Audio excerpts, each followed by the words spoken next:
मेरा नाम विशाखा है। मैं 20 साल की हो चुकी थी। मैं बेइंतहा खूबसूरत थी, लेकिन मैं गूंगी थी। मेरे मुंह में जुबान तो था, लेकिन मैं बोल ना पाती थी। इस वजह से मेरा रिश्ता नहीं हो पा रहा था। जो भी मुझे देखने के लिए आता, मुझे देखते ही रिजेक्ट कर दिया करता था। मेरी इस परेशानी से मेरे पेरेंट्स भी बहुत परेशान हो गए थे। मेरे माता पिता चाहते थे कि वो मेरे लिए कोई अच्छा सा लड़का देखे, जो मेरी जज्बातों को और मेरी मासूमियत को समझे। लेकिन मेरे लिए 4-5 बच्चों के बाप का ही रिश्ता आता था, या फिर किसी तलाकशुदा इंसान का रिश्ता आया, या फिर किसी बूढ़े आदमी का रिश्ता आता था। ऐसे इंसान से मेरे माता पिता मेरी शादी नहीं करवाना चाहते थे। उनका कहना था कि बेटी हमारे लिए बोझ नहीं है, उसका जब अच्छा रिश्ता आएगा जो इसे इसकी कमियों के साथ अपनाएगा, उसी से हम अपनी बेटी की शादी करेंगे। लोगों ने मेरे माता पिता को यही समझाया कि बेटी की शादी जैसे भी हाल में हो रही है कर दो। एक तो यह गूंगी है, ऊपर से ज़्यादा उम्र हो गया तो ऐसे रिश्ते भी आना बंद हो जाएगा। आने वाले टाइम में आपको इस तरह के रिश्ते नहीं मिलेंगे। यही सोचते हुए मेरे पेरेंट्स ने एक ऐसे इंसान का रिश्ता एक्सेप्ट कर लिया जिसकी जवान 3 बेटियां और एक बेटा भी था। और पिताजी बहुत ही सीधा आदमी थे। एक आदमी ने उनको मेरे इस रिश्ते के बारे में बताया था। अब मेरे पेरेंट्स को यही फिक्र लगी रहती थी कि कहीं आने वाले टाइम में हमारी बेटी के लिए और भी ज़्यादा बुरे बुरे रिश्ते ना आने लगे। जिसने मेरा रिश्ता बताया था वो मेरे पिताजी का कोई जानने वाला था। उसने लड़के की फ़ोटो मेरे पिताजी को दिखाई तो मेरे पिताजी ने देखते ही उस लड़के को पसंद कर लिया था, क्योंकि लड़का देखने में गोरा चिट्टा और स्मार्ट था और उसे देखकर कहीं से भी नहीं लग रहा था कि वो 3 जवान बच्चों का बाप है। फिलहाल मेरे पिताजी ने हमारी तरफ से तो रिश्ते के लिए हाँ कर दी थी। अब मेरा फ़ोटो भी लड़के वालों के घर पर भेज दिया गया था। लड़के वालों ने भी मुझे पसंद कर लिया। इसी तरह से सादगी से मेरी शादी हो गई और मैं विदा होकर अपने ससुराल चली गई। लेकिन शादी से 2 दिन पहले मैंने एक बात नोटिस की थी कि मेरे परिवार वाले बहुत ही ज़्यादा परेशान लग रहे थे और मुझे देखकर बहुत रो रहे थे। उनका कहना था कि अपने ससुराल जा रही हो तो हमेशा अपने घर को जोड़े रखना और पति के घर में हर हाल में गुजारा करना। मैं अपने घर वालों की बात को अच्छी तरह से समझ गई थी कि वह क्या कहना चाह रहे थे। जब मैं शादी करके अपने ससुराल गई तो मैंने अपने पति के बच्चों को देखा। बच्चे सभी जवान थे। मुझे उन लोगों को देखकर बड़ी हैरानी हुई थी। तीनों लड़कियां बहुत खूबसूरत थी और लड़का बड़े अजीब टाइप का था। उसने अपने कानों में कुंडल पहना हुआ था जैसे गुंडे लड़के पहनते हैं। मुझे लगा कि शायद आजकल चल रहा होगा। मेरे पति की माँ भी उसके घर में मौजूद थी। लेकिन एक अजीब बात यह थी कि जब मेरा रिश्ता पक्का हुआ तो सिर्फ आदमियों के बीच यह बात चली थी। जब मेरे पति की माँ है तो फिर वो मुझे देखने के लिए मेरे घर पर क्यों नहीं आई, और ना ही मेरी सास अपने बेटे की बहू को लेने के लिए उसके मायके गई। मैं अपने पति के साथ मंदिर में सारी रस्में करने के बाद खुद ही मंदिर से सीधे अपने ससुराल के घर में आ गई थी। मेरी सास भी देखने में बहुत खतरनाक लग रही थी। ऐसा लग रहा था कि यह जैसे बहुत खतरनाक औरत है। मुंह में पान डाली हुई थी। ऐसा लगा जैसे आने वाले टाइम में यह मेरा जीना दुश्वार कर देगी। मुझे मेरे कमरे में भेज दिया गया। वहाँ पर मेरा पति आया और मुझसे अच्छे तरीके से बात करने लगा। मुझे अपने पति देखते ही पसंद आ गया था, इसलिए मैंने दूसरों की तरफ ध्यान नहीं दिया और यही बात सोची कि मेरा पति तो अच्छा है, इसलिए मुझे दूसरे से कोई मतलब नहीं रखना चाहिए। मैं इस बात से हैरान थी कि मेरे पति की उम्र लगभग 50 साल होगी, लेकिन उनके सारे जवान बच्चे जिनकी उम्र 25 से 30 साल थी। ऐसा मुमकिन हो ही नहीं सकता। मैं यहाँ आने के बाद बहुत कंफ्यूज हो रही थी और मेरा दिमाग चारों तरफ दौड़ रहा था। थोड़ी देर के बाद मेरा पति मुझसे बातचीत करने के बाद अपने कमरे से चला गया और कमरे के अंदर मेरी सास और मेरे पति की बेटियां गई। मुझे देखकर बड़ी हैरानी हुई थी कि मेरे पति की तीनों बेटियां अभी कुंवारी थी। वो मुझे मम्मी कहकर पुकारने लगी। मुझे बहुत अजीब सा लगा था। उसके बाद मेरी सास कहने लगी, चलो लड़कियों तुम कमरे से बाहर निकलो, मुझे बहू से कुछ बात करनी है। मेरी सास मोटी सी, भद्दी सी और लाल लाल होठों वाली, जो पान से मुंह को रंगी हुई थी, मुझसे कहने लगी, बेटी इस घर में तुम्हें कभी किसी चीज की परेशानी नहीं होगी। तुम इन बच्चों को देख रही हो, इनको माँ का साया चाहिए था, इसलिए माँ बचपन में ही छोड़कर चली गई थी किसी मर्द के साथ। तभी से मेरा बेटा बहुत परेशान रहने लगा था। हम लोगों ने उसे समझाया कि तुम दूसरी शादी कर लो, तुम्हारी दूसरी शादी करने से तुम्हारे लिए कोई अच्छा सा हमसफ़र भी मिल जाएगा और इन बच्चों को माँ की ममता भी मिल जाएगी। अब से तुम इन बच्चों की माँ हो। उस औरत ने मुझे प्यार किया, ऐसे जैसे मैं उनकी बहू नहीं बल्कि बेटी हूँ। मुझे खुशी हुई थी कि चलो ससुराल में सब लोग अच्छे हैं। और फिर वो मेरे कमरे से चली गई। उन लोगों के जाने के थोड़ी देर के बाद मेरा पति फिर से कमरे में आ गया और वो मुझसे कहने लगे कि तुम्हें मेरी बेटी और बेटे का बहुत ख्याल रखना है और साथ साथ मेरी माँ का भी बहुत ख्याल रखना है। मैंने इशारे में अपने पति से कहा, मैं बहुत हैरान हूँ कि आपके बच्चे इतने जवान हैं, आप इन बच्चों के पिता नहीं लगते। वो मेरी बातों को समझकर हंसने लगे और कहने लगे कि तुम ही नहीं बल्कि यह सवाल काफ़ी सारे लोग मुझसे करते हैं क्योंकि मैं इतना जवान जो हूँ। मेरे पति बहुत मुस्कुरा रहे थे। उनको देखकर मैं भी खुश हो गई। फिर उन्होंने मुझे बताया कि वह शुरू से ही अपना बहुत ख्याल रखते हैं और वो जिम भी करते हैं। उन्होंने सारी ज़िंदगी जिम करने में ही गुजार दी, जिसकी वजह से वो इतने जवान नज़र आते हैं। मैं अपने पति की बात सुनकर बहुत खुश हो गई थी। तब मेरे पति ने कहा कि मैं तुम्हें भी जवान कर दूंगा, वक्त के साथ साथ तुम और भी ज़्यादा खूबसूरत होती जाओगी। मैंने मुस्कुराकर अपना सर हिला दिया। मेरे पति तो वाकई बिल्कुल ही जवान दिखता था। वह बहुत एक्टिव था। मेरे पति की दूसरी शादी है, तो फिर वो अपनी पहली शादी पर कितना खूबसूरत और कम उम्र का होगा। फिलहाल मैंने इस बात को एक तरफ कर दिया था। अब मुझे अपने ससुराल पर ध्यान देना था। वह सपनों भरी रात थी जो मैंने गुजारी थी। सुबह हुई तो दरवाजे पर दस्तक होने लगी। मैंने जाकर दरवाज़ा खोला तो मेरी सास सामने खड़ी हुई थी। उनके हाथ में एक बड़ी सी ट्रे थी और वो मेरे लिए कमरे में नाश्ता लेकर आई थी। मैंने इशारे से कहा कि आपको परेशान होने की क्या ज़रूरत थी, फ्रेश होने के बाद मैं खुद आ जाती किचन में नाश्ता बनाने के लिए। मेरी सास कहने लगी, अरे नहीं नहीं बहू, नई बहू से इतनी जल्दी किचन का काम करवाना अच्छा नहीं लगता। मेरे पति भी सोकर उठ गए थे और हम दोनों ने साथ बैठकर नाश्ता किया। मैंने अपने पति से कहा कि आज हमारी शादी का पहला दिन है, आज हम लोग कहीं घूमने चलते हैं। मेरे पति ने कहा, बताओ कहाँ जाओगी? मैंने कहा कि मैं अपने मायके जाना चाहती हूँ। मेरे पति ने कहा, शायद तुम्हें एक बात पता नहीं है, तुम्हें तुम्हारे माता पिता ने यह बात नहीं बताई कि तुम अपने मायके में किसी से भी नहीं मिल सकती। यह बात सुनकर मैं हैरान हो गई थी। मुझे लगा कि वो शायद मजाक कर रहे हैं। मैंने कहा, ऐसा नहीं हो सकता। मेरे पति कहने लगे कि ऐसा ही है। अब तुम्हारी शादी यहाँ हो गई, इसलिए तुम अपने किसी रिश्तेदार या अपने मायके वालों से कोई कांटेक्ट नहीं रखोगी। अब मैं समझ गई थी यही वजह है कि जो मेरे घर के सारे लोग शादी से कुछ दिनों पहले बहुत परेशान नजर आ रहे थे और मुझे देख देख कर बहुत रो रहे थे। मेरी विदाई पर भी मेरा पूरा परिवार बहुत रो रहा था और तभी वह बातों बातों में मुझे बताने की कोशिश कर रहे थे कि अब हमारे तुम्हारे साथ सारे रिश्ते ख़त्म हो गए। मेरी समझ में ही नहीं आ रहा था कि क्या ऐसा करने की शर्त मेरे माता पिता की थी या फिर मेरे अपने पति की। जब मैंने अपने पति से सवाल किया तो उन्होंने कहा कि मैंने इसी शर्त पर तुमसे शादी की है क्योंकि तुम्हारी कहीं शादी भी नहीं हो रही थी और तुम्हारे घर वालों ने आसानी से खुशी खुशी मेरी शर्त एक्सेप्ट कर ली थी। यह बात सुनकर मेरे दिल को बहुत ठेस पहुंची थी। लेकिन फिर थोड़ी देर के बाद मेरे पति के मोबाइल पर किसी की कॉल आने लगी। वो किसी से फ़ोन पर बात करते हुए कह रहे थे कि रिश्ता तय होने पर हमारी शर्त पहले से ही पक्की हो गई थी। मेरे पति फ़ोन पर बहुत बहस कर रहे थे। मैं समझ गई थी कि कॉल ज़रूर मेरे घर से ही आई होगी। मैं अपने पति के आगे खड़ी हो गई और मैंने इशारों में कहने लगी कि प्लीज़ एक बार मुझे मेरे माँ बाबा से मिलवा दो। मेरे पति ने मेरी तरफ देखते हुए कॉल पर कहा कि आज के बाद मेरे मोबाइल पर किसी की कॉल नहीं आनी चाहिए। अगर फ़ोन किया तो आपकी बेटी को तलाक देकर आपके घर वापस भेज दूंगा। यह कहकर उन्होंने कॉल काट दी। मैंने कहा, आपने ऐसा क्यों किया? मेरे पति ने कहा, तुम्हारे घर वाले भी मुझसे यही बात कह रहे थे, लेकिन हमारी शर्त यह थी कि शादी के बाद तुम अपने घर वालों से या अपने किसी रिश्तेदार से भी किसी तरह का कोई कांटेक्ट नहीं रखोगी। फिर अब तुम्हारे माता पिता इस बात को भूल कैसे गए? उन्हें अब मेरे इनकार करने पर कोई ऐतराज़ नहीं होना चाहिए। अगर वो लोग अपनी बेटी को खुश देखना चाहते हैं तो फिर खामोश रहे और तुमसे मिलने की कोई कोशिश ना करे।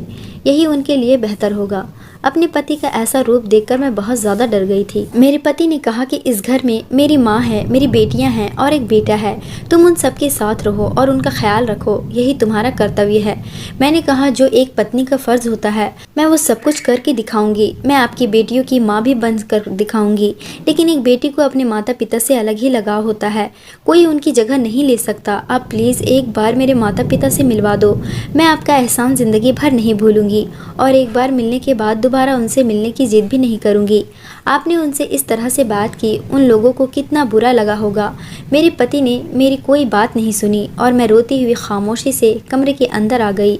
रो रो कर मेरा बुरा हाल हो गया था। पहले ही दिन मेरे साथ ऐसा किया तो आगे मेरे साथ ये लोग क्या करेंगे। फिर थोड़ी देर के बाद मेरा पति कुछ सोचता समझता हुआ कमरे के अंदर आया और मुझे चुप करवाने लगा। कहने लगा कि तुम परेशान मत हो, तुम्हारे पेरेंट्स से तुम्हारी मुलाकात करवा दूंगा, लेकिन अभी नहीं, सही समय आने पर। जब सही समय आ जाएगा तो मैं तुम्हें उनसे मिलवाने के लिए ले जाऊंगा। मैंने अपने पति से कहा कि लेकिन ऐसा कब होगा? तो उन्होंने कहा, मैंने कहा ना कि जब सही समय होगा तो मैं तुम्हें खुद लेकर जाऊंगा। बस तुम मेरे परिवार के सदस्यों का ख्याल रखो। मुझे किसी काम से बाहर जाना है, बहुत ज़रूरी काम है। मेरे पति यह कहकर घर से चले गए थे और मेरी सास मेरे पास आकर बैठ गई थी, जैसे वह मुझसे कुछ बातें करने के लिए मेरे पास बैठना चाह रही हो। मेरी सास ने मुझे बातें करने में बिजी कर लिया। फिर कुछ देर के बाद वो मेरे पति की बड़ी बेटी से कहने लगी, जाओ, तुम्हारी मम्मी ने रो रो कर अपना बुरा हाल कर लिया, इसके सर में दर्द हो गया होगा, इसके लिए एक कप चाय बना दो। मेरे पति की बड़ी बेटी हंसते हुए किचन में चाय बनाने के लिए चली गई थी। उसके पीछे दूसरी बेटी भी चली गई थी। मैंने बहुत मना भी किया था कि अभी मैंने नाश्ता किया है, अभी मेरा चाय पीने का मूड नहीं, लेकिन उन्होंने ज़बरदस्ती मेरे लिए चाय बनवा ली और वो चाय का कप मुझे देकर कहने लगी, लो ये चाय पी लो। मैं उन लोगों को बहुत मना कर रही थी क्योंकि मेरा कुछ भी खाने पीने को मन नहीं कर रहा था, तो फिर मैं बेवजह चाय कैसे पीऊँगी। फिर मैंने सोचा कि आज मेरे ससुराल में पहला दिन है, मैं नहीं चाहती कि मेरे ससुराल वाले पहले ही दिन मुझसे नाराज हो जाए, इसलिए उनकी ज़्यादा जिद करने से मैंने चाय का कप अपने हाथ में ले लिया था। लेकिन जैसे ही मैंने चाय के कप से अपने होठ लगाए, मुझे चाय के अंदर से कड़वी कड़वी से बदबू आने लगी। ऐसा लगा जैसे वो ख़राब दूध की बनी हुई चाय हो। मैंने इशारा किया कि चाय की अंदर से कैसी अजीब सी बदबू आ रही है, तो मेरी बड़ी बेटी ने शैतानी मुस्कुराहटों से कहने लगी, मम्मी जी पी लो ना, हमने बड़े प्यार से चाय बनाई है। मेरी सास कहने लगी, तुम लोग परेशान मत करो इसे। फिर वह कहने लगी, नहीं बेटी, हम तुम्हें ख़राब दूध की चाय कैसे पिला सकते हैं। हो सकता है कि शायद फ्रिज में दूध किसी ने खुला हुआ छोड़ दिया हो और दूध के अंदर किसी चीज़ के खाने पीने की चीज़ की बदबू पड़ गई हो। तभी मेरे पति की छोटी बेटी आ गई और कहने लगी, अगर आप हमसे प्यार करती होती तो आपको इस चाय से बदबू नहीं बल्कि खुशबू आने लगती। हमारे घर की चाय तो सारे मोहल्ले में फेमस है। मोहल्ले का कोई भी हमारे घर में आकर हमारे घर की बनी हुई चाय पीता है तो बहुत तारीफ़ करता है, और आप कह रही हो कि चाय के अंदर से बदबू आ रही है।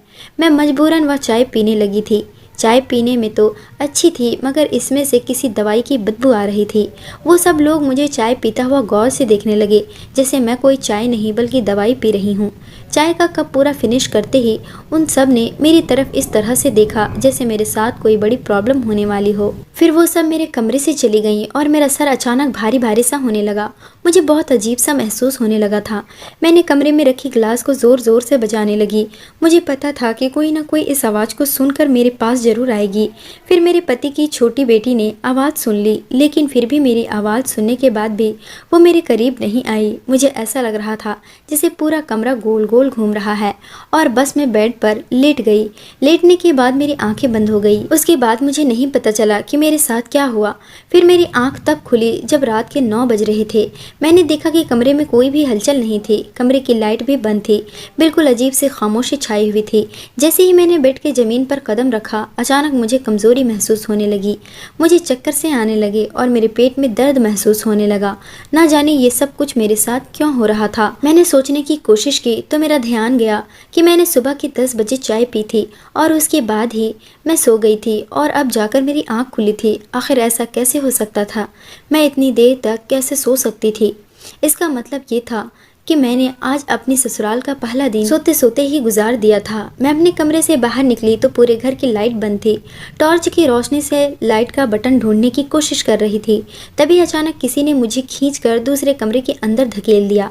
मुझे बहुत डर लगा, लेकिन जाहिर सी बात है मेरे पति का घर था, मुझे डरना तो नहीं चाहिए था।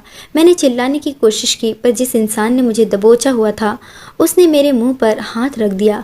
फिर मैं काफ़ी देर वहीं पर रही। मुझे कुछ भी समझ में नहीं आ रहा था था कि ये कौन है जो मुझे इस तरह दबोचे हुए है। उसके हाथों के एहसास से ऐसा महसूस हो रहा था जैसे यह मर्द के हाथ है। मैं पहचान सकती थी कि हाथ मेरे पति के नहीं थे। मैंने उस इंसान को जोर से धक्का मार दिया और मैं उस कमरे से बाहर भागते भागते अपने कमरे में पहुंच गई। वो ना जाने कौन इंसान था और मेरे साथ ऐसा क्यों कर रहा था, जिसने मुझे कमरे में दबोच लिया था। हे भगवान, ये घर में क्या हो रहा है? ये घर मेरी सोच से भी ज़्यादा बड़ा था। यह हवेली की तरह बना हुआ था। अभी मैं नई नई थी और अपने कमरे के अलावा मैंने अपने ससुराल के घर को ठीक से देखा भी नहीं था। मुझे तो अब इस घर में डर लगने लगा था। मैं पहचानते हुए अपने कमरे में तो आ गई थी, क्योंकि मुझे अपने कमरे की अच्छी तरह से पहचान हो गई थी और मुझे कमरे का रास्ता मालूम था और किचन के बारे में पता था कि कौन सा किचन है। टॉयलेट बाथरूम मेरे कमरे में ही अटैच था। मैं बैठकर गहरी गहरी सांस ले रही थी, तभी अचानक कमरे के अंदर किसी के आने की आहट हुई।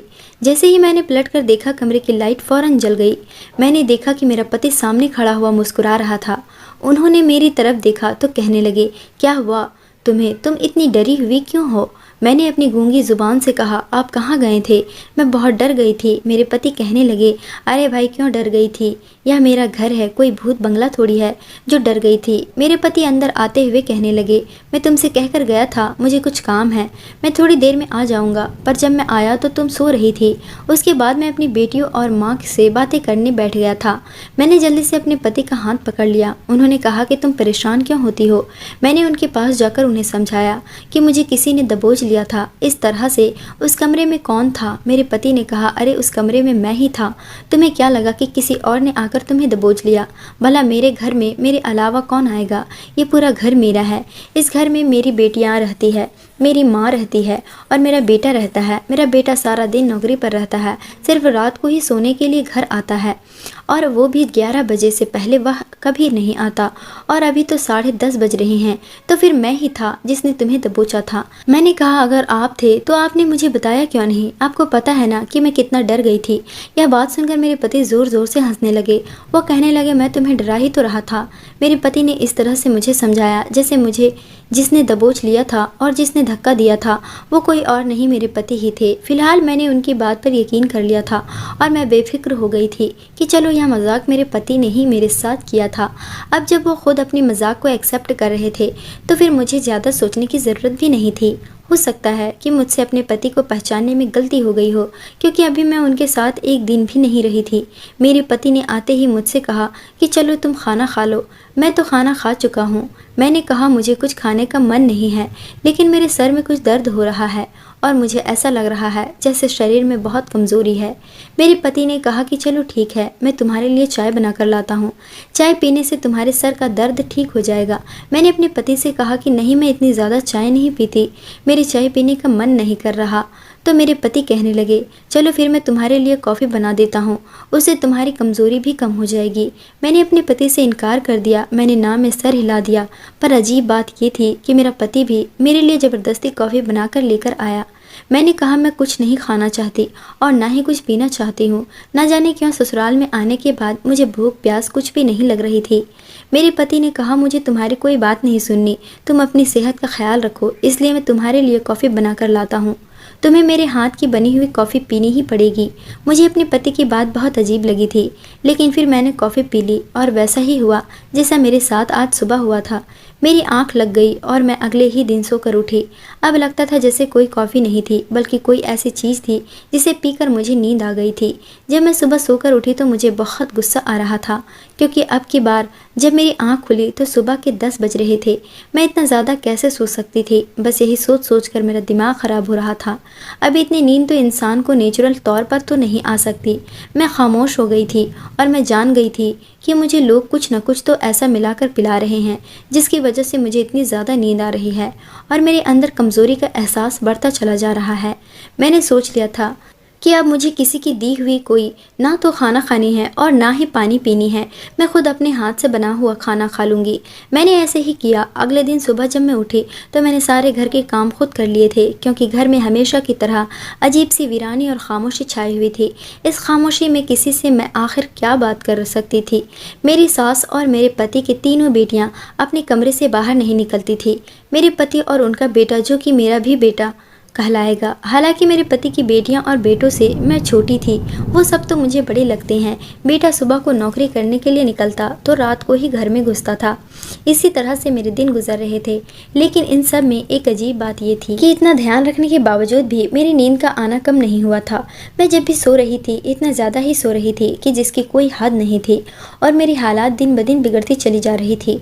मुझे इतनी ज़्यादा कमज़ोरी होने लगी थी कि मैं किसी काम को करने के काबिल नहीं रही थी। बस मैं हमेशा यही दिमाग लगाती रहती कि आखिरकार मेरे साथ ये सब कुछ क्या हो रहा है। अब तो इस घर के किसी भी मेंबर के हाथ का दिया हुआ कुछ भी नहीं खाती पीती हूँ, फिर मुझे अभी भी इतनी ज़्यादा नींद क्यों आ रही है। आज मैंने सोचा कि मैं मंगलवार का व्रत रख लेती हूँ, लेकिन मेरी हालात व्रत रखने के काबिल नहीं हो रही थी। फिर भी मैंने व्रत रख लिया था। मैंने ना तो पानी पिया था और ना ही घर का कुछ भी खाया था। अजीब बात तो ये थी कि आज मुझे बिल्कुल भी नींद नहीं आई थी और मुझे किसी ने तंग भी नहीं किया। एक ऐसी बात मेरे सामने आई जिसने मेरे होश उड़ा दिए थे। मैं अपने पति के आने का इंतज़ार कर रही थी क्योंकि आज मैं जाग रही थी, वरना जब भी रोज़ मेरे पति काम से आते तो मुझे पता ही नहीं चलता था कि वह कब आएँ और घर में आने के बाद उन्होंने क्या किया। मैंने व्रत खोलने की तैयारी की। अपने पति के आने से पहले मैंने अच्छे कपड़े पहन लिए और मैं अच्छी तरह से तैयार हो गई। मैं बिल्कुल रेडी होकर दरवाजे के पास ही खड़ी अपने पति का इंतज़ार कर रही थी। तभी अचानक से मुझे किसी काम की याद आ गई और मैं वापस अपने कमरे में आ गई। इतनी ही देर में मेरे पति घर के दरवाजे से अंदर दाखिल हुए और अंदर आते ही उनकी तीनों बेटियां उनको घेर ली और उन्हें दूसरे कमरे में ले गई। मैं हैरान थी कि वो मुझसे बात करने के बजाय अपनी बेटियों के कमरे में चले गए थे। मैं उन लोगों के कमरे के दरवाजे के पास जाकर खड़ी हो गई। कमरे के अंदर मेरे पति अपनी बेटियों और माँ के साथ मौजूद थे। मैंने दरवाजे को ज़ोर ज़ोर से बजाना शुरू कर दिया था। दरवाज़ा नहीं खुला। कुछ देर तक मैं वैसे ही दरवाज़ा बजाती रही तो मेरा पति गुस्से से दरवाज़ा खोलता हुआ कमरे से बाहर निकला। उनकी आंखों में मुझे गुस्सा साफ नज़र आ रहा था। वो मुझे देखते ही कहने लगे, पागल हो गई हो क्या? इतनी ज़ोर ज़ोर से दरवाज़ा क्यों बजा रही हो? मैंने तुम्हें मना किया था ना कि तुम अपने कमरे से ज़्यादा बाहर मत निकला करो। तुम यहाँ पर क्या कर रही हो? मैंने अपने पति से कहा, यह घर मेरा भी तो है, मैं इस घर के कमरे के अंदर ही क्यों रहूँ? मेरे पति कहने लगे, बकवास बंद करो और अपने कमरे में जाओ। मैंने कहा, मुझे भी आप लोगों के साथ कमरे में बैठकर बातें करनी है। मेरे पति ने कहा, तुम क्या बात करोगी? तुम बात करने के लायक भी हो? चुपचाप से अपने कमरे में जाओ। यह कमरा मेरी बेटियों का है और इसका मैं अपनी माँ और बेटियों के साथ बातें करता हूँ। उन्होंने मुझे धक्का मारते हुए कहा कि जाओ अपने कमरे में, जब तुमसे बात करने का टाइम आएगा तो तुमसे बात करने तुम्हारे कमरे में चला आऊँगा। मुझे बड़ी हैरानी हुई थी कि मेरे पति को अपनी बेटी और माँ से बात करने के लिए सिर्फ रात का ही टाइम मिला था। मैं बाहर ही खड़ी हो गई थी और मेरे पति ने मेरे मुंह पर दरवाज़ा बंद कर दिया और अंदर से धीरे धीरे बोलने की आवाज़ आने लगी। मैंने दरवाजे पर कान लगाए और लोगों की बातों को सुनने की कोशिश की। मेरे पति कमरे के अंदर कुछ कह रहे थे लेकिन मेरी कुछ भी समझ में नहीं आ रहा था। फिर मैंने धीरे से खिड़की खोलने की कोशिश की। मैंने खिड़की को हल्का सा ही धक्का दिया। खिड़की का दरवाज़ा थोड़ा सा खुल गया और मुझे अंदर का नज़ारा साफ दिखने लगा।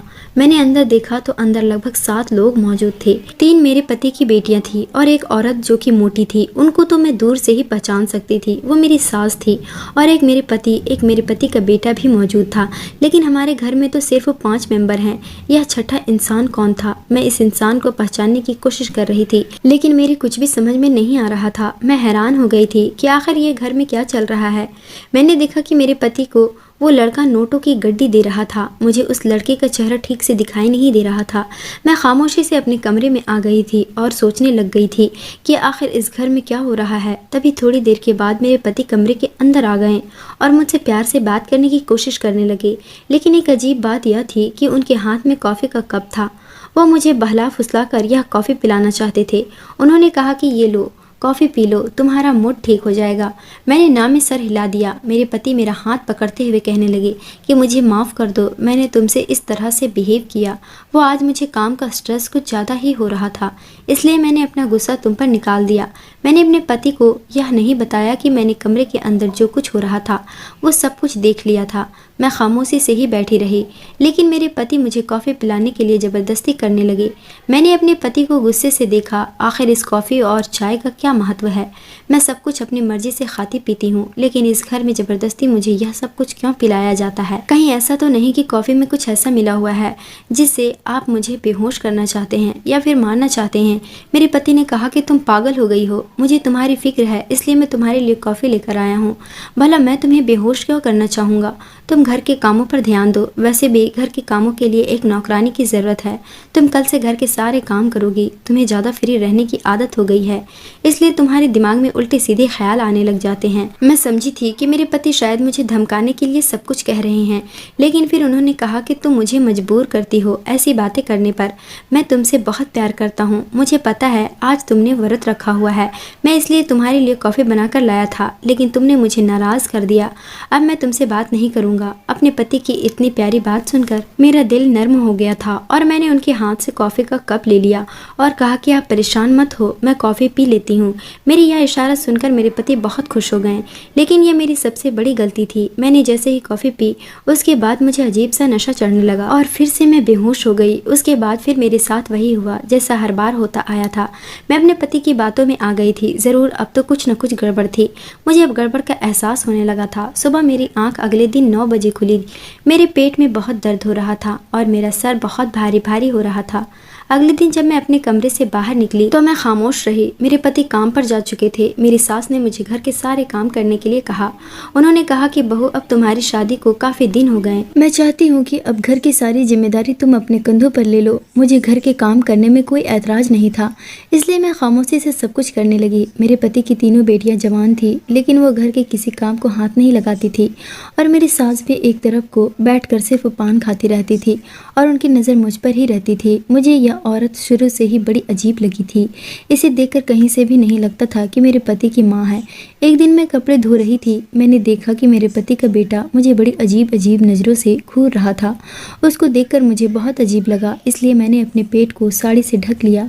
आज मेरे पति के बेटे की छुट्टी थी और वो घर में ही मौजूद था। मैं किचन में खाना बना रही थी और मुझे एहसास हुआ कि जैसे किसी का हाथ मेरी कमर पर है। मैं घबरा कर जैसे ही पीछे पलटी तो मैंने देखा कि मेरे पति का बेटा खड़ा हुआ था। वो मुझे देखते ही घबरा गया। उसके चेहरे का रंग उड़ गया था। मैंने उसे धक्का दिया और अपनी सिसकती आवाज़ों से उसे डांटने लगी। यह क्या हरकत कर रहे हो? वह कहने लगा, मम्मी मैं तो कुछ भी नहीं कर रहा, मुझे एक गिलास पानी चाहिए था, इसलिए मैं किचन में आया था, मैं जा रहा हूँ। यह कहकर वो किचन से बाहर चला गया। मेरा तो शरीर बुरी तरह से कांप रहा था। ना जाने इस घर का माहौल कैसा था। मेरे पति की बेटियां भी अजीब अजीब तरह के कपड़े पहनती थी। ऐसा लगता था जैसे वह कोई हीरोइन है। इन कपड़ों से उनके शरीर के काफ़ी हिस्से चमकते थे। एक दिन दरवाजे पर सब्जी वाला आया तो मैं सब्जी लेने के लिए दरवाजे पर चली गई। मैं जैसे ही दरवाजे पर गई तो गली में काफ़ी सारी औरतें खड़ी हुई थी और आपस में मुझे देख देख कर बातें कर रही थी। सब्जी वाला तो सब्जी देकर चला गया था, लेकिन औरतें अभी भी मुझे घूर रही थी और वो मेरे करीब आ गई। वो कहने लगी, तुम्हें हमने पहले कभी नहीं देखा इस घर में, क्या तुम यहाँ पर नई आई हो? मैंने इशारे से उन्हें समझाया और कहा, आपका क्या मतलब है कि मैं नई आई हूँ? मैं इस घर की बहू हूँ। वह औरत मेरी बातों को समझकर एक दूसरे को देखने लगी और उनसे एक औरत हंसकर कहने लगी, अरे बहू, इस घर में न जाने कितनी बहुएं अब तक आ चुकी हैं। मैं उस औरत के आगे कोई सवाल करती, इतनी ही देर में पीछे से किसी ने मेरा हाथ पकड़कर अंदर की तरफ खींच लिया। मैंने जैसे ही पलटकर देखा तो मेरी सास ने मुझे अंदर की तरफ धकेला था। मेरे हाथ से सब्जी गिरने से बच गया था, जबकि थोड़ा सा सब्जी फर्श पर गिर ही गया था। मेरी सास ने जल्दी से दरवाज़ा बंद किया और अंदर से दरवाजे की कुंडी लगा दी और वो मुझे घूरते हुए डांटने लगी। कहने लगी, मेरे बेटे ने तुमसे कितनी बार मना किया है कि ज़्यादा इधर उधर ताका झाकी करने की ज़रूरत नहीं है। अगर ये बात तेरे पति को पता चल गई कि तू दरवाजे में खड़े होकर मोहल्ले की औरतों से बातें कर रही थी तो तुम नहीं जानती कि वो तेरा क्या हाल करेगा। मैंने कहा, मैंने ऐसा भी क्या गलत कर दिया? सब्जी वाला बहुत देर से दरवाजे की बेल बजा रहा था, किसी को आवाज़ नहीं आ रही थी, इसलिए मैं सब्जी लेने के लिए आ गई और आप किस तरह से मुझसे बात कर रही हो? मैंने कोई पाप तो नहीं कर दिया? मोहल्ले की औरतों से बातें करके उस दिन मेरी सास ने बहुत हंगामा किया था। आज मुझे इन लोगों पर शक होने लगा था और मैं सोच में पड़ गई थी कि वो मोहल्ले वाली औरतें मुझसे क्या कहना चाहती थी। वही औरतें मुझे इस घर के बारे में सब कुछ बता सकती थी। मैंने मौका देखते ही उन औरतों से बातचीत करने की कोशिश की। मैं बहाने से छत पर चली गई। उस टाइम पर घर के सारे लोग सो रहे थे। छत पर जाने के बाद घर के सामने वाली छत पर पत्थर उठाकर मारने लगी ताकि कोई बाहर मुझे देखने के लिए आए और मैं मौका देखते ही उससे बात कर लूँ। मेरे पत्थर मारने पर एक औरत खिड़की से झांकने लगी। मैंने तभी उनको इशारे से अपने पास बुलाई और बहाने से उस औरत को छत पर बुलाया। वह औरत अपनी छत पर आ गई। हमारे घर की छत और सामने वाले घर की छत आमने सामने ही थी, क्योंकि हमारे घर भी आमने सामने थे। मैंने उस औरत से इशारा करते हुए बातें करने की कोशिश की। वह मेरी बातों को समझ तो नहीं पा रही थी, लेकिन मैंने समझाने की पूरी कोशिश की और कहा कि आज तुम गली में खड़ी हुई मेरे बारे में कुछ बातें कर रही थी और मुझे कुछ बताने की कोशिश कर रही थी। मैं इस घर के बारे में सब कुछ जानना चाहती हूँ, प्लीज़ मुझे बता दो। मैं यहाँ रहते हुए बहुत परेशान हूँ। उस औरत ने कहा कि हाँ, मैं तुम्हें सब कुछ बता दूंगी, लेकिन इस मामले में मेरा नाम नहीं आना चाहिए। मैंने कहा ठीक है, कोई तुम्हारा नाम नहीं लेगा। उस औरत ने बताया कि जिस घर में तुम रहती हो, ये घर कोई घर नहीं है और इसमें रहने वाला आदमी तुम्हारा पति नहीं है, बल्कि ये लोग आपस में परिवार के सदस्य ही नहीं हैं। यह घर कोठा है। इसमें जो औरत रहती है वो एक तवायफ है और जो 3 जवान लड़कियां रहती है वह इस घर में लड़कियों को बहला फुसला कर लाती हैं। और जो तुम्हारा पति है उसका भी यही काम है। वह लड़कियों को शादी के बहाने से उन्हें यहाँ पर लेकर आता है या किडनैप करके यहाँ लेकर आता है। और सबकी बात तुम यहाँ पर आई हो। हम कई बार इन लोगों के खिलाफ केस कर चुके हैं, लेकिन ये लोग हर बार पुलिस को ज़्यादा पैसे देकर भगा देते हैं और मोहल्ले में रहने वाले लोगों को किसी न किसी बात पर तंग करते हैं। मैंने कहा इस घर में जो लड़का रहता है वो कौन है? उस औरत ने बताया कि इस घर में जो लड़का है वो तुम्हारे पति का बेटा नहीं, बल्कि वह उस मोटी औरत का बेटा है। उसका यह काम है कि वह लड़कियों पर नज़र रखता है। जो लड़की घर में रहती है वह कहीं भाग न जाए यहाँ से। ये सारी बातें सुनकर मेरा सर चकरा गया था। उसने कहा कि यहाँ पर जो भी लड़की आती है उसके शरीर को बेचा जाता है। यह सुनकर तो मेरे पैरों तले से ज़मीन निकल गई थी। और उस औरत ने बताया कि ये लोग बहुत खतरनाक लोग हैं। ये लोगों के सामने सीधे बनते हैं, लेकिन हकीकत हम लोग जान चुके हैं, क्योंकि इस मोहल्ले में रहते हैं। यहाँ जो लड़की आती है उसे किसी न किसी तरीके से बेहोश कर दिया जाता है और रात को उसकी कीमत लगा दी जाती है। वो लड़की जब तक बेहोश रहती है उसे कुछ पता ही नहीं चलता कि उसके साथ रात भर किसी दरिंदे ने उसकी इज्जत के साथ खेला है। मेरे तो पसीने छूटने लगे थे। उसने मुझसे कहा कि तुम भली लगती हो, तुम तो बहुत मासूम सी लड़की हो, इसलिए तुमसे कह रही हूँ कि जितनी जल्दी हो सके यहाँ से मौका देखकर भाग जाओ, वरना ये लोग तुम्हें कहीं का नहीं छोड़ेंगे। अब मुझे सारी बातें समझ आ रही थी। मेरी इज्जत भी ना जाने कितने मर्दों के बीच तार तार हो चुकी थी। ये मेरा कोई ससुराल नहीं था, बल्कि यह गैंग के लोग थे जो कि लड़कियों को बेवकूफ़ बनाकर उनकी कीमत लगा रहे थे और इस तरीके से अपना धंधा चला रहे थे। वह औरत मुझसे कुछ देर बात करने के बाद अपने घर में चली गई थी और मैं सोचती रह गई थी कि मैं क्या करूं। मैंने ठान लिया था कि अब ये सब कुछ नहीं सह सकती। मैं अपने कमरे में चली गई और जाने के बाद मैंने अपने पति का फ़ोन चुपचाप उठाया और पुलिस को मैंने मैसेज के जरिए सारी बातें टाइप करके उनको बता दिया। दूसरे दिन मुझे पता था कि मेरे साथ इतने दिनों से यह सब कुछ जो हो रहा है, उस हिसाब से लोग अगले दिन भी मेरे साथ वही सब कुछ करेंगे। लोगों को रंगे हाथों पकड़वाना चाहती थी। इसलिए अगले दिन जैसे ही मेरे पति ने मेरे आगे कॉफ़ी का कप किया तो मैंने प्यार से उनके हाथ से कॉफ़ी ले ली और अपने पति से ऐसे रिएक्ट करने लगी जैसे मैं कॉफ़ी पी रही हूँ। मैंने उस कॉफ़ी को अपने पति का ध्यान हटते ही बेड के पीछे फेंक दिया था और थोड़ी देर के बाद मैं सोने का नाटक करने लगी। मैंने पुलिस को रात का वक्त ही दिया था आने के लिए, क्योंकि 10 बजे के टाइम पर मेरा पति घर आया करता था और लगभग 1-2 घंटे बाद मेरे साथ ये सब कुछ किया जाता था। मेरे पति ने उस दिन की तरह किसी दूसरे आदमी से मेरी कीमत लगा दी थी और मेरा पति कमरे से बाहर चला गया था। मैं जाग रही थी लेकिन सोने की एक्टिंग कर रही थी। मुझे महसूस हुआ कि कोई मेरे कमरे में आया था और उसने मेरे शरीर पर हाथ फेरना शुरू किया। तभी हमारे घर पर पुलिस की रेड पड़ गई और पुलिस ने उन लोगों को रंगे हाथों पकड़ लिया। जो आदमी पैसे देकर मेरी इज्जत के साथ खेलने के लिए आया था उसने पुलिस को सारी सच्चाई बता दी कि आज रात के लिए उस आदमी ने मेरी कीमत उन लोगों को दी है। पुलिस के पास इन लोगों के खिलाफ बहुत सारे सबूत थे। मोहल्ले के लोगों ने भी अपनी अपनी गवाही दी। पुलिस ने इन सभी लोगों को अरेस्ट कर लिया। मैं अपने पेरेंट्स के घर पर आ गई थी और जब मैंने उनको ये सब कुछ बताया तो वो लोग बहुत शर्मिंदा हुए थे। उन लोगों ने कहा कि हमें तो उसी दिन शक हो गया था जिस दिन उसने हमसे शर्त रखी थी कि आज के बाद आप लोग अपनी बेटी से कोई ताल्लुक़ नहीं रखेंगे, पर हमें ऐसा बिल्कुल भी नहीं पता था कि वो इतना भी गिर सकता है। फिलहाल वो लोग अरेस्ट हो चुके थे और मैं अपने पेरेंट्स के घर आ गई थी। आज तक मेरी शादी नहीं हुई है और अब मुझे शादी के नाम से भी डर लगता है। मैं अपने पेरेंट्स के घर में रहकर उनकी सेवा कर रही हूँ, क्योंकि मेरे माता पिता बहुत बूढ़े हो चुके हैं। मैं शादी नहीं करना चाहती। मैं पढ़ी लिखी थी और मैं नौकरी करके अपना गुजारा कर रही हूँ। उस घिनौनी ज़िंदगी से बेहतर मुझे अपनी ऐसी ज़िंदगी ज़्यादा पसंद है। मैं आप लोगों से रिक्वेस्ट करना चाहती हूँ कि आप अपनी बेटियों की शादी जहाँ भी करें, लड़के वालों की पूरी जाँच पड़ताल निकाल लें, क्योंकि कुछ माता पिता अपनी बेटियों की शादी न होने पर बेटियों को किसी के भी हवाले कर देते हैं। मैं नहीं चाहती जैसा मेरे साथ हुआ ऐसा आप लोगों में से किसी के भी साथ हो। दोस्तों उम्मीद करती हूँ आपको हमारी कहानी पसंद आई होगी। कहानी पसंद आई है तो वीडियो को लाइक करें, चैनल पर नए हैं तो चैनल को सब्सक्राइब करें।